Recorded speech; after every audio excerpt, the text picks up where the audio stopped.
Salam, salam outsider, le débrief commence maintenant. Le Sénégal se qualifie pour les demi-finales de la Coupe d'Afrique des Nations après une victoire 1-0 face au Mali. Franchement, il n'y a absolument rien à dire. Les Lions se sont gérés. Je ne peux pas dire top performance, mais je dis bonne performance. Pourquoi? Parce qu'à ce stade-ci de la compétition, l'essentiel, c'est de gagner. L'essentiel, c'est de s'en sortir. Cependant, il y a pas mal d'enseignements qu'on doit prendre en considération. Ça, c'est une réalité. Et je n'arrêterai pas de le dire. Je l'ai dit ici dans le premier débrief. Je l'ai dit ici dans le deuxième débrief. Je l'ai dit dans le troisième et je l'ai dit dans le quatrième lors du dernier match face au Soudan. Je serai sur le dos de ces lions-là jusqu'au 18 janvier, jusqu'à ce qu'ils ramènent la coupe à la maison, parce qu'ils sont capables de le faire et aujourd'hui, encore une fois, ils nous l'ont montré. Cependant, je reviens encore une fois à ces débuts de match, à ces débuts de mi-temps cataclysmiques de la part du Sénégal. Pourquoi on commence mal nos matchs? Pourquoi on joue aujourd'hui face au Mali, avec tout le respect que j'ai pour les Maliens, mais pendant les 5 premières minutes, franchement, on fait que des bêtises. On fait que des bêtises. Les 5, 10, 15 premières minutes, que des bêtises. En début de deuxième mi-temps, la même chose encore une fois. Les Maliens à 10 contre 11. Parce que le Mali, je vais pas vous mentir. Le Mali, je vais pas vous mentir, franchement. Je pense que c'est la seule équipe au monde. Je pense bien que c'est la seule équipe au monde qui joue bien avec un joueur en moins. Je ne comprends pas comment ils font. La dernière fois, ils ont joué ici face aux Tunisiens. Les Maliens ont joué à 10 contre 11 pendant presque une heure et quelques et ils ont sorti une top performance. Ils ont été ultra solides ensemble. En fait, ils perdent un élément et automatiquement, ils réussissent à se galvaniser, à se motiver. Donc du coup, quand Bissouma prend ce deuxième carton jaune-là, qui est logique, il n'y a pas de souci, quand Bissouma prend ce deuxième carton jaune-là et que Bissouma sort, je m'inquiète. Je me dis, on sait jamais. Peut-être qu'en deuxième mi-temps, ils vont revenir avec de meilleures intentions, les Maliens. Peut-être qu'ils vont, maintenant qu'ils n'ont plus rien à perdre, ils vont tout jouer. Et c'est ce qu'ils ont fait. On arrive même pas 15 minutes en deuxième mi-temps, il y a genre 2-3 occasions du Mali. Pourquoi? C'est sur ces genres de petits détails-là qu'on doit apprendre. Parce que la compétition face à certains adversaires se jouera sur ce genre de petits détails-là. Aujourd'hui, le début de match du Sénégal n'est pas sérieux. Franchement, c'est pas sérieux. Ça me permet de saluer Krépin Diatta. Franchement, top performance de sa part aujourd'hui. Il a été sensationnel, le Krépin Diatta. Non seulement c'est lui qui est dans cette action de but-là, qui fait ce centre que Djigui Diarra va rater, mais au-delà de cela, c'est lui qui, en début de match, nous sauve. Sinayoko est parti. Il est parti, Sinayoko. Il est en 1 contre 1 face à Edouard Mendy. Pourquoi? Parce que Kalidou Koulibaly a décidé à ce moment-là de perdre le ballon. Moi, je comprends pas. Capitaine, Capi, Kalidou, il s'est excusé. Ça va, c'est bon, on t'excuse, il n'y a pas de souci. Mais gère-toi. Gère-toi. Donc, tu as des erreurs en début de match comme ça. Retour de Krépin Diatta, sensationnel ce retour de Krépin Diatta. Tu le vois, il déboule. Tu vois que lui, en fait, il n'a pas gagné de Coupe d'Afrique. Tu vois que tout le monde a été champion d'Afrique sauf Krépin Diatta. Que Krépin Diatta devait être le champion d'Afrique. Moi, je me rappelle d'un Krépin Diatta qui rentre lors de la finale Sénégal-Algérie en Égypte. Je pense qu'il rentre en deuxième mi-temps. Il rentre peut-être pour une vingtaine de minutes. Je me rappelle plus trop, mais Krépin, tu sens qu'il a l'envie. Il a la détermination. Il a envie d'égaliser face à cette équipe nationale d'Algérie là qui menait 1-0. C'est ce même Krépin Diatta qui a été blessé juste avant la dernière Coupe d'Afrique des Nations. Malheureusement, on l'avait perdu. On l'avait perdu. On avait besoin de notre soldat, franchement. Krépin ne pouvait pas être là. Donc Krépin n'a pas été champion d'Afrique quand on est allé au Cameroun. Malheureusement. Et la dernière fois en Côte d'Ivoire, on l'a vu après l'élimination. On se rappelle tous des déclarations un tout petit peu même mal placées de la part de Krépin. Pourquoi? Parce qu'il a juste envie de gagner. Et ça se voit. Depuis le début de la compétition, s'il y a un boy, parmi tous les boys, s'il y a un boy, défensivement franchement, qui ne lâche absolument rien, c'est Krépin Diatta. Top performance de sa part aujourd'hui en début de match, heureusement il fait ce retour-là. Donc, plusieurs fois dans le match, on s'est mis en danger. Mais globalement parlant, franchement, après les avoir grondés un tout petit peu, j'ai envie d'aller dans le positif. Moi, j'ai bien aimé cette équipe nationale du Sénégal. Et encore une fois, ça revient à ce que j'ai dit au début. À ce stade-ci de la compétition, il y a des enseignements à prendre à chaque match. C'est important. On peut pas dormir sur nos lauriers. Faut qu'on apprenne de nos erreurs. Donc, il y a des enseignements à prendre sur chaque match. Cependant, il y a pas mal de positifs aussi à dire. Et parmi le positif, comme j'ai dit tout à l'heure, ça commence par Krépin qui a tout simplement été incroyable dans ce match-là. Je pense qu'on peut même dire peut-être homme du match. Mais derrière, le travail. Le travail de cette équipe du Sénégal, sur les côtés. Le travail, tu sens que les boys, ces derniers temps, ils ont travaillé. J'étais là en train de réfléchir en me disant, le Sénégal, on est les premiers à être qualifiés en quart de finale parce qu'on est les premiers à avoir joué notre 8e de finale il y a 5 jours face au Soudan. Là, encore une fois, on joue en premier, on se qualifie. Ça veut dire qu'en termes de temps de repos, on a plus de temps de repos que la plupart de nos adversaires. On n'a pas le droit donc de se reposer. Je suis désolé, le temps de repos n'est pas pour le repos. Encore une fois moins dans cette compétition qui va très très vite. 7 matchs, ça va vite, il en reste 2. Il y a le pitié, s'il vous plaît, il en reste 2. Donc je m'attends à cette intensité-là, à cette envie-là, mais au-delà de cela, à un travail préparatif, un travail en amont par le coach, par Pape Thiaw et par son staff. Et aujourd'hui, sincèrement, moi ça, je l'ai vu. Donc du coup, les buts ne sont pas arrivés, ça m'amène au deuxième point d'amélioration. Au-delà du fait qu'on doit se concentrer en début de match, en début de première mi-temps, en début de deuxième mi-temps et arrêter de concéder des actions parce qu'on fait des erreurs, on doit apprendre à terminer les actions, on doit apprendre à claquer des buts. Aujourd'hui, plusieurs fois, on s'est mis dans des superbes occasions de pouvoir claquer des buts. Franchement, pourquoi? Parce que sur les côtés, ça combinait très bien. Quel match de El Hadji Malick Diouf! C'est Amari Traoré, il veut faire le bandit avec nous. Amari, on s'en fout. Amari, on s'en fout. Amari, oui, il a cru quoi? Il a cru quoi? Il a pris une petite semelle comme ça, il a voulu faire le fou devant.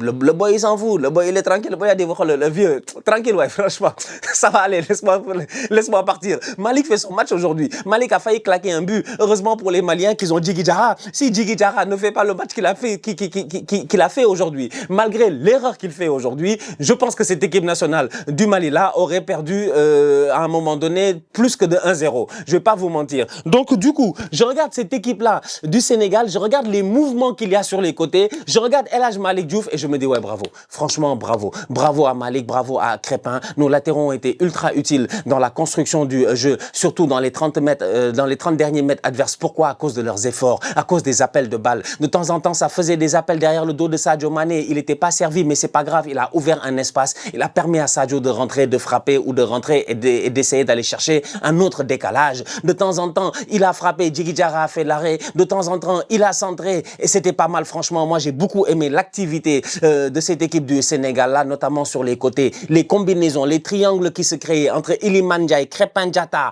Habib Diarra, Iliman Ndiaye, comment ça s'appelle, Pape Gueye, Habib Diarra, c'était top. Franchement, c'était top. Franchement, c'est top. Tac, tac, tac, tac, tac. C'est comme ça qu'on a claqué un but. L'effort de Crépin est récompensé. Il fait son appel de balle. Il arrête son appel de balle parce qu'il veut pas être hors jeu. À ce moment-là, je pense qu'il a fait son appel pour rien, mais non, il est dans un no man's land et bizarrement, il n'y a aucun Malien qui le prend. Les Maliens aussi, il faut qu'on en parle. Franchement, je suis désolé. Défensivement parlant, ils ne se gèrent pas. Ils peuvent avoir beaucoup de regrets. Ça sert à quoi de bétonner, d'être 95 derrière, de jouer un match ultra physique où pendant tout le match, vous êtes là à mettre des coups aux gens pour ne pas être discipliné défensivement? Crépin est tout seul. Plusieurs fois, c'est arrivé ce genre de décalage-là. Plusieurs fois, on a réussi à les avoir. Maintenant, il faudrait qu'on réussisse à claquer les buts. Habib Diallo, pour moi, il a fait son match. Il a fait son match pas très facile. On l'a mis dans des bonnes conditions de temps en temps. Il a eu cette tête-là qui passe voilà au-dessus. Il a eu cette reprise de volée-là, je pense qu'il est contré. Il a eu quelques occasions quand même, le Habib Diallo. Par contre, j'ai aimé l'effort. J'ai aimé l'effort de Habib Diallo, tu vois. Et ça me ramène au cas Nicolas Jackson. Aujourd'hui, Nicolas Jackson n'est pas titulaire. Nicolas Jackson est bien sur le banc. Je pense qu'il n'est pas blessé. J'ai pas vu dans la presse quelque part qu'il est blessé. Donc Jackson est sur le banc. Par contre, Jackson, passé de titulaire au premier match à 3e dans la hiérarchie, vu que c'est Chérif Ndiaye qui rentre à la place de Habib Diallo. Maintenant, ce que amène Jackson concrètement, c'était quoi? C'était quoi? C'était qu'il courait beaucoup, il pressait beaucoup, il était là au service de ses coéquipiers, on pouvait jouer avec lui en une remise, en une touche, machin et tout. Mais c'est ce que fait Habib Diallo. Donc en fait, si Jackson, lui, son seul atout, c'est de presser et de courir, à un moment donné, il va se retrouver sur le banc et c'est logique. C'est logique. Parce que je ne vois pas en fait qu'est-ce que Diallo a fait de moins que Jackson n'avait pas fait. À part claquer des buts, peut-être. Mais l'adversité n'est pas la même.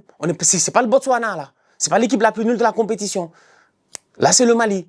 qui sait gérer, qui a fait que des matchs nuls jusqu'à présent, qui a un bloc difficile à pénétrer. Donc du coup, franchement, j'ai envie de dire que Diallo fait son match. Maintenant, va falloir qu'on se gère de devant, va falloir qu'on essaie de claquer des buts, mais globalement, moi, j'ai beaucoup aimé. Iliman Ndiaye se gère. Iliman Ndiaye n'était pas là la dernière fois, mais ce soir, franchement, il s'est géré. Pourquoi? Parce que Iliman, en première mi-temps, qu'est-ce qu'il n'a pas fait à Gassama et à Aïdara? Qu'est-ce qu'il n'a pas fait à Gassama et à Aïdara? Franchement. Il dit, Aïdara, déjà lui, il s'est blessé à un moment donné parce qu'il a voulu faire un tacle et puis tout ça, c'est dommage, il s'est blessé à la clavicule ou je sais pas, à l'épaule. Il a essayé de tenir au maximum le pauvre Miskin. Après ça, il est tombé 3 ou 4 fois sur son épaule, dont je pense 2 fois sur des dribbles de Iliman Ndiaye. Iliman est méchant, Iliman est méchant. Iliman était là sur le côté en train de faire des dribbles à gauche et à droite. Quand Iliman est comme ça, Iliman est inarrêtable. Et quand Iliman est comme ça, et quand Iliman suit l'action, moi c'est ça qui me plaît avec ces boys-là. C'est que c'est des boys qui aujourd'hui m'ont montré des petits signes qui moi me rassurent. Parce que le match c'est 1-0, le score n'est pas incroyable, la performance n'est pas incroyable, mais je vois énormément de signes positifs en fait qui aujourd'hui me fait dire que non, je ne veux pas les gronder comme je les ai grondés la dernière fois. Je dois les applaudir. Iliman, il récupère son ballon, il fait son dribble, il voit l'appel de, comment il s'appelle, de Crépin Diatta. Crépin, son appel est terminé, mais Crépin reste quand même onside. Il donne le ballon à Crépin. Crépin se retourne et qu'est-ce que fait Iliman? Faut voir son mouvement. Automatiquement, dès qu'il a donné le ballon à Crépin, il sait que le ballon de Crépin va revenir dans la surface de réparation. On ne sait pas ce qui peut se passer. Faut tenter sa chance. Il y a peut-être une chance sur 100. Je dis bien une chance sur 100, voire une sur 10. On va diminuer les chiffres. Une sur 10 que le gardien va faire une erreur, que le ballon va être contré, que ça va rebondir quelque part, qu'il y aura du ping-pong dans la surface de réparation. On ne sait jamais ce qui peut se passer. Habib Diallo va plonger, le bordel va arriver, et qui est là, je dis bien, pour surgir et pour claquer ce but-là, c'est Iliman Ndiaye pour en profiter. Pourquoi? Parce qu'il suit l'action. Il ne s'arrête pas après avoir fait la passe. Il ne s'arrête pas en se disant, je vais regarder ce qui se passe. Non, il suit l'action. Et il va jusqu'au bout de l'action et il va claquer ce but-là. Donc franchement, lui aussi, belle performance de sa part. Franchement, globalement parlant, le Sénégal sait gérer. Les Maliens peuvent avoir des regrets. Pourquoi? Parce que leur coach ne se gère pas. Tom Saint-Fiet, lui, il parle beaucoup. Tonton, il parle beaucoup. Franchement, il a beaucoup parlé. Il n'y a pas de problème. On est en conf de presse, il a raison. Il a raison de couvrir son équipe. Il n'y a pas de problème. Franchement, tout ce qu'il a dit en conf, moi, je suis d'accord. Mon problème, il est simple, c'est quand il arrive dans le match et que finalement, tout ce qu'il a dit, il n'essaie pas de le transcrire dans le match. On n'a pas peur du Sénégal, on a joué d'autres adversaires, machin, de haut calibre et tout ça. Ça, je suis d'accord, effectivement. Mais le Mali a joué face à la Tunisie, ils ont joué face au Maroc, ils n'ont pas été ridicules. Franchement, ils ont fait une bonne compétition jusqu'à présent. C'est vrai qu'ils n'ont pas eu de victoire, mais à la fin de la journée, que veux-tu que je te dise? Quand tu joues à 5 derrière, 4 au milieu de terrain avec le pauvre Sinayoko, il est tout seul devant. Tu veux faire comment? Tu veux faire comment? Tu veux faire comment, franchement? Sinayoko, il est perdu là-bas, on dirait, on l'a jeté dans Kodiyoko. Je comprends pas, il est tout seul. Il est tout seul, Sinayoko. Tu veux qu'il fasse comment? S'il n'y a pas des erreurs de Koulibaly, mais Sinayoko n'a pas d'occasion. Franchement, il n'a pas d'occasion s'il n'y a pas des erreurs de Koulibaly. En passant, top performance de la part de Moussa Niakhaté. Très bon aujourd'hui aussi. Hein. Franchement, moi, j'ai bien aimé Niakhaté, Crépin Diatta, El Hadj Malick Diouf. Il y a que mon capitaine, il ne sait pas gérer. Kalidou. Attention, Kalidou. En plus, il prend un carton jaune en fin de match, ça m'énerve. Je suis quand même, il prend un carton, ouais. Donc, ça veut dire, prochain match, il prend un carton, peut-être qu'on le perd pour la finale, tu vois. Donc, éventuellement. Donc, faut faire attention. Mais très bon match de la part de Moussa aujourd'hui, défensivement. Plusieurs fois là, dans les récupérations de balles et puis tout cela. Mais globalement parlant, j'ai envie de dire que cette équipe du Sénégal fait des erreurs qui auraient pu profiter aux Maliens, mais quand ça peut leur profiter, il n'y a pas assez de joueurs. Le pauvre Sinayoko, il n'a pas de soutien, il est tout seul. Tu viens, tu blindes au milieu de terrain avec autant de milieu de terrain, ça sert à quoi? Franchement, ça sert à quoi? Ça sert concrètement à quoi? Ça sert à, en fait, je veux comprendre c'était quoi son but? D'aller 120 minutes, d'aller au penalty. Quand tu vois le début de match de ces joueurs, quand tu vois le début de deuxième mi-temps de ces joueurs, tu as envie de dire que si sur le terrain, il a des joueurs un peu plus offensifs, si sur les côtés, il n'a pas des milieux de terrain défensifs, c'est-à-dire le boy Aïdara, ou je ne sais même plus qui d'autre, le boy, je sais même plus, genre si c'était Koulibaly ou Koulibaly, c'est un milieu de terrain, non? Ouais, Koulibaly, c'est un milieu de terrain défensif. Lui, il a pris 2-6, il les a mis sur les côtés. Il est fou, quoi. Ça aussi, c'est un problème. Les Maliens aussi, donc, franchement, on veut vous aider, mais on va pas vous aider. Vous arrivez avec une équipe où il y a 5-6. C'est comme si nous, toute l'équipe, c'était que des pâtés 6. On n'aurait pas gagné. Pâté 6, ce tocard. Pâté. Pathé, c'est quoi? T'as eu une commotion cérébrale, tu nous as pas dit. Pathé, comment tu rates ce 1 contre 1 là? Pathé, s'il te plaît, fais la passe. Pathé, tu peux pas faire la passe à Chérif, il va marquer. Pathé, tu viens devant les buts, tu fais des frappasses de tocard. Pathé ne sait pas gérer, franchement. Mais Pathé a failli claquer un but de la tête. Belle rentrée de la part de Pathé 6. Quelques petites erreurs et tout. Peut-être dû à un coup à la tête qu'il a un peu secoué Miskin. Franchement, un match très physique de la part des Maliens. Mais j'ai envie de dire que cette équipe du Mali là ne s'est pas aidée parce que cette équipe du Mali ne s'est pas donné la possibilité de pouvoir surprendre réellement le Sénégal et d'en profiter en fait, et d'en profiter. Parce que quand une équipe du Sénégal, quand une équipe comme le Sénégal fait des erreurs en début de match, ces erreurs-là que nous on a fait, derrière le Mali doit appuyer sur ces erreurs-là pour nous faire douter. Ils n'ont jamais fait ça. On a fait des erreurs, mais après c'était tranquille, hop, on reprend, on reset. Ça va aller les gars, je m'excuse, le ballon a été contré, il est sorti, tu vois. J'ai pas senti cette pression-là de leur part, notamment parce que sur le terrain, malheureusement, il a bétonné encore une fois. T'arrives avec 5 mecs derrière. C'est dommage, c'est lourd comme système de jeu. Des boys comme Bissouma qui malheureusement ne se gèrent pas. Numéro 10 sur le dos. Yves Bissouma, sa compétition, elle a été très moyenne. Elle n'a pas été bonne. Elle n'a pas été bonne. Mais que veux-tu? Bissouma, ça fait combien de temps il n'a pas joué? Tottenham, déjà, ça va pas. Bissouma, lui-même, personnellement, ça n'allait pas. Il arrive à la compétition, on le met. Je pense que le premier match, il joue pas. Le deuxième match, tu le mets face au Maroc. Et puis tout cela, tu t'attends à ce que, je sais pas moi, il te sorte des top performances ou quoi que ce soit. Bissouma, le premier carton jaune qu'il prend sur Sadio Mané, mais il est wesh, wesh, t'es capitaine mon gars, t'es capitaine mon gars. C'est quoi ça? C'est quoi ça? Non mais, lui il pense que son fils il va le regarder jouer comme ça, là, les matchs qu'il a fait, il va jouer pour le Mali. Ça, je sais pas, c'est Bissouma qui a mis la vidéo en ligne, franchement. Il a demandé à son fils, tu vas jouer pour le Mali? Le boy a dit non, je vais jouer pour l'Angleterre. Il a raison, il a qu'à aller jouer pour l'Angleterre. Il va aller faire quoi lui là-bas? T'as vu les performances du daron? Le daron ne se gère pas. Franchement, Bissouma se gère pas. Le premier jaune sur Sadio, mais il est dit, wesh, milieu de terrain comme ça. Je panique pourquoi? Le deuxième sur Ghana, il est complètement en retard. Complètement en retard. Amari Traoré peut parler jusqu'à demain, il peut se plaindre jusqu'à demain et tout. Il y a faute. Il y a faute, en fait. Donc, il prend ces 2 cartons jaunes-là qui, finalement, auront aidé le Mali parce que, comme je dis, le Mali joue bien à 10 contre 11. Le Mali devrait peut-être commencer ses matchs à 10 contre 11. On devrait donner l'opportunité au Mali de commencer les matchs à 10 contre 11 et de temps en temps, quand ils ont besoin d'un petit boost, ils font rentrer un joueur pendant 5 minutes, en tout cas. Donc voilà, globalement ce que j'avais à dire dans ce match-là. Lamine Camara a failli marquer en fin de match, mais encore une fois, arrêt de Djigui Diarra. Franchement, ils peuvent remercier Djigui Diarra, il les a sauvés plusieurs fois. Malheureusement, pour les Maliens, sur ce centre de Crépin-là, je sais pas comment il essaie de prendre le ballon et ça lui passe en dessous des jambes. Et derrière, Iliman Ndiaye vient en profiter. Donc, ouais, bon match de la part du Sénégal aujourd'hui. J'ai aimé la rentrée des boys aussi. Le match était compliqué, donc 1-0, ça va, on prend. Mais l'essentiel, c'est, j'ai envie de dire, apprenons de ce match-là. S'il vous plaît, apprenons de ce match-là.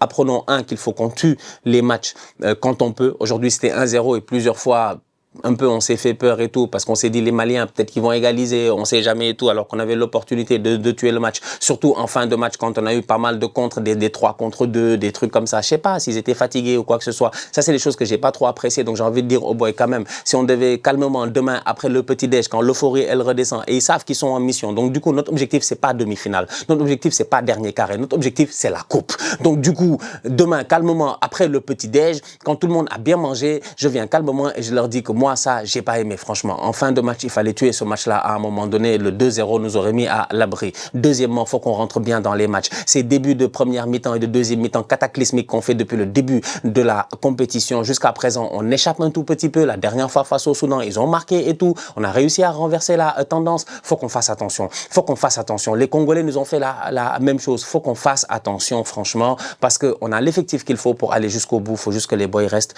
concentrés. Sinon, mis à part ça, franchement, belle performance de leur part. Tout le monde a été engagé, ça c'est vu. Le staff technique aussi, je pense qu'ils ont travaillé durant les 5 derniers jours et ça aussi, ça c'est vu. Maintenant, repos, 24 heures j'imagine, et on repart au charbon parce qu'on a une demi-finale à aller jouer et on s'en fout contre qui. Quiconque n'a qu'à venir. Côte d'Ivoire, Égypte, pas de souci.